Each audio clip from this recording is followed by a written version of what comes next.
Bon. Je suis pas bête, vas-y, je suis pas bête. C'est difficile, je t'entends. Bonjour. Un film, c'est entre 2 et 3 ans de développement en moyenne. Le scénario enfin fini, tu le peaufines, tu trouves tes acteurs pour les personnages, tu développes les costumes, tu trouves les décors, tu organises chaque date de tournage, tu tournes le film, tu finis de tourner le film, tu montes le film, tu fais la promo même du film, et enfin tu pourras le projeter sur grand écran en salle de cinéma. Et là encore, on ne compte même pas l'écriture du film. Par exemple, l'écriture du film Inception a pris presque 10 ans à Christopher Nolan. Imaginez maintenant qu'avec autant de temps investi, une équipe d'en moyenne 280 personnes et souvent plusieurs millions voire dizaines de millions posés sur la table pour faire votre film, il y a un type qui bosse plus ou moins sur le tournage ou qui passait juste par là, qui sort son téléphone, prend une photo et la poste absolument partout sur internet.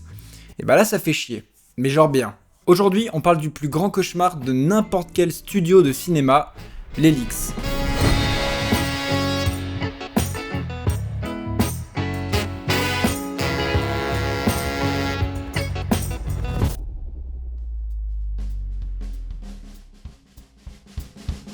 En 2009, le film X-Men Origins Wolverine est en préparation. Après plusieurs problèmes dans le développement du film, notamment à l'écriture même du scénario, dû à une grève massive des scénaristes à Hollywood, dont on reparlera sûrement dans une autre vidéo, mais aussi avec les studios qui poussent le tournage à commencer alors que le scénario donc n'est même pas fini, le film va commencer son tournage sans scénario. Donc autant vous dire que ça commence bien pour ce film.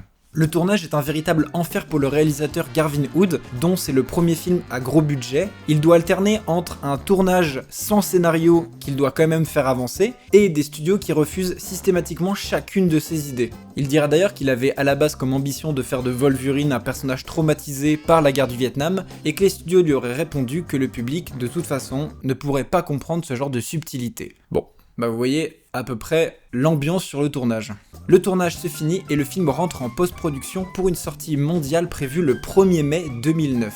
Mais l'impensable se produisit. Tintintin. Un peu de suspense ne fait jamais de mal. Un mois avant la sortie officielle du film, une copie DVD se retrouve partout sur internet en téléchargement, disponible pour tous. Le studio, donc, la Fox, tente quand même de stopper la propagation du film avec l'aide du FBI, mais c'était déjà bien trop tard. On estime qu'à la sortie officielle du film, 4,5 millions de copies avaient déjà été téléchargées. Suite à ça, la première personne ayant publié le film sur internet sera retrouvée par le FBI, mais il dira qu'il avait juste acheté cette copie à un Coréen, mais on n'arrivera jamais à en savoir plus. Qui était le Coréen? Comment est-ce qu'il a réussi à avoir cette copie?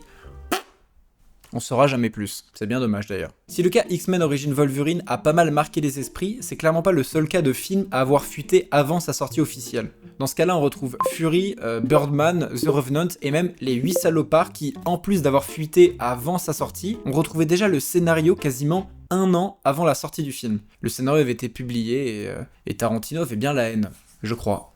What are you doing? Do you not talk to me? What are you doing? Bon. Faut bien se rendre compte qu'à l'apogée de ce phénomène, c'est-à-dire en décembre 2015, c'est plus de 40 films qui ont été diffusés en ligne avant leur sortie officielle. Faut bien se rendre compte que voir son film diffusé sur internet avant sa sortie officielle, pour un cinéaste, c'est horrible. C'est-à-dire que c'est un coût énorme pour le box-office du film et donc après pour sa réputation. Parce qu'on sait très bien que si un film fait peu d'entrées, le réalisateur ensuite, il va peiner à réussir à faire produire ses prochains films. Ça va, tranquillou. Essaye de mettre un petit peu de boost. En 2012, le site Mega Upload, qui est le plus gros site de téléchargement, ferme ses portes. Et à partir de là, les gouvernements et Hollywood vont faire une véritable guerre contre le téléchargement illégal. C'est devenu de plus en plus compliqué de faire passer des films illégaux, et ceci dans le but de faire baisser le nombre de films diffusés avant leur sortie en salle. Mais vous vous doutez bien que même s'ils ne peuvent pas télécharger le film avant sa sortie, il en faudra bien plus pour décourager les vrais fans. Le saviez-vous, les réseaux sociaux sont le cancer de notre société. Voilà, comme ça on commence bien la partie. Bon, eh bien j'attends alors. Depuis quelques années, on a vu fleurir une nouvelle tendance chez les fans, essayer d'en savoir toujours plus sur les tournages en cours et les films à venir. Vous me direz, ça a toujours été le cas. Mais c'était avant l'arrivée des téléphones portables. Le fait que ça soit un outil de travail pour la plupart des postes sur un tournage, mais aussi le meilleur moyen de détruire toute la promotion d'un film, autant dire que ça rendrait fou n'importe quel cinéaste. Et là, vous pensez que j'en fais des caisses. Voyons un exemple. Odyssée de Christopher Nolan. Le tournage a débuté en février 2025 en passant par plusieurs pays comme la Grèce, la Sicile, le Maroc. Et pendant l'entièreté du tournage, on a eu le droit à un nombre de photos, des décors et des costumes absolument titanesques. Imaginez maintenant que vous bossez depuis des années sur ce projet, chaque image, chaque décor, chaque costume, et que 3 photos volées sont diffusées sur internet sans même votre contrôle, et que vous lisez ce genre de commentaires. L'Odyssée, ça va bien flop, j'espère. Déjà, c'est design hideux, plus le melon de se prendre à l'Odyssée alors qu'il fait des trucs modernes machin de base. Il est fou! Quels sont les films et séries que vous attendez le plus en 2026? Aucun pour l'instant, mais en tout cas, c'est pas l'Odyssée. Ça a l'air nul comme la plupart des films de Nolan. The Odyssey, du made fan pour adolescents attardés. En préférant des costumes en plastique grisâtre au bronze mykénien de Katsiskis, Nolan ne nous offre pas une odyssée, mais un naufrage culturel total. Ce n'est plus du cinéma, c'est du vandalisme esthétique qui transforme les héros de l'Iliade et de l'Odyssée en figurants perdus d'une série B médiévale. Bon, et ben voilà. Et c'est évidemment pas le seul cas, hein. On a par exemple à New York le tournage du Diable s'habille en Prada 2, pour lesquels on a carrément des vidéos. Et on a aussi, bien sûr, le tournage surmédiatisé de la saison 1 du futur Harry Potter. Ouais, ça fait quand même beaucoup.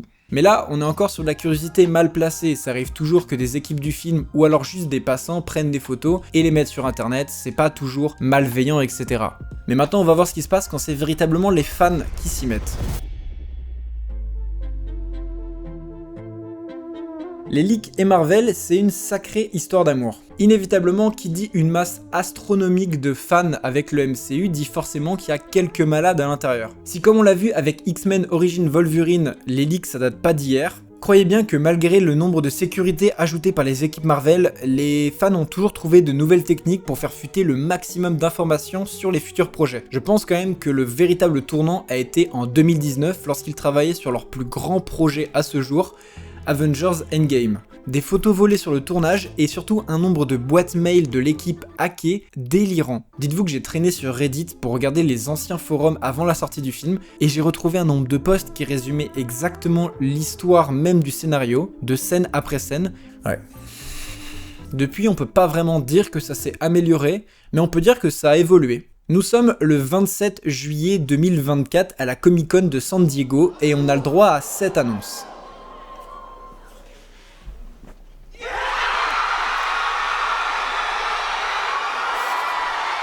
Ouais, Avengers Doomsday. Bon là on va taper dans le dur, accrochez-vous. Au vu du nombre de décibels produits par tous ces fans ravis, vous vous doutez bien que l'attente jusqu'au 16 décembre 2026, sortie officielle du film, a dû être longue. Va se lancer à partir de là une véritable guerre entre les Russo, réalisateurs du film, et les fans hardcore du film qui en veulent encore plus. Autant vous dire que l'un des deux camps a déjà gagné la guerre. Je n'ai même pas pu réussir à compter le nombre de versions d'histoires et de scénarios qui sont sortis sur internet. Il y a des forums Reddit entiers sur réussir à déceler laquelle histoire est la vraie, même si on retrouve déjà certaines choses qui se recoupent. Au-delà des morceaux de scénario pas finis, ce qui intéresse le plus les fans, c'est des images, des photos, des vidéos du tournage. Alors, qu'est-ce qu'on a ? Et c'est là que notre meilleur ami arrive, l'intelligence artificielle. Parmi toutes ces images du tournage d'Avengers Doomsday, on ne peut même plus savoir ce qui est vrai ou faux. Même si ça permet de noyer les véritables images dans un flot d'images IA et donc de ne pas forcément se spoiler, c'est un peu le même problème que les autres films. Ça met dans la tête des spectateurs quelque chose qui sera pas forcément dans le film. Et pour n'importe qui, ça crée une déception ou une frustration. Forcément, on peut chacun avoir son idée et son avis sur les leaks. Je pense que vous vous doutez bien lequel est le mien. Du coup, je serais vraiment curieux d'avoir votre avis en commentaire pour m'expliquer en quoi le leaks peut être un bienfait pour des films. C'est vraiment vrai, je vous le demande. Mais je vous demande également, si vous avez aimé cette vidéo, de la liker, de la partager. C'est des choses qui aident au référencement de chaque vidéo et à faire grossir petit à petit la chaîne. Dans tous les cas, moi je vous dis à la semaine prochaine pour une nouvelle vidéo. Salut, à la prochaine. Très bonne soirée. Ou bonne journée.